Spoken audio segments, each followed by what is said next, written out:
বিপ্লবের নতুন সূর্যে শানিত বাংলাদেশ এই স্লোগানকে ধারণ করে বাংলাদেশ গ্রুপ থিয়েটার ফেডারেশন ও বাংলাদেশ শিল্পকলা একাডেমির যৌথ আয়োজনে সংস্কৃতি বিষয়ক মন্ত্রণালয়ের সহযোগিতায় ও থিয়েটার ইউনিট কলমের সৈনিক ও অনুজ নাট্যাঙ্গন মাগুরার বাস্তবায়নে ২৬ ফেব্রুয়ারি বিকেল ৪টায় মাগুরা নোমানী ময়দান শহীদ বেদিতে খুলনা বিভাগীয় অমর একুশে প্রথম নাট্যোৎসব অনুষ্ঠিত হয়েছে।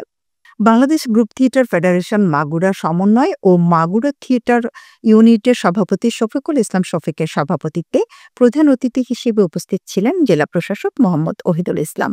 বিশেষ অতিথি ছিলেন মাগুরা প্রেস ক্লাবের সভাপতি অধ্যাপক সাইদুর রহমান, জেলা কালচারাল অফিসার প্রাকপ্রতিম দাস।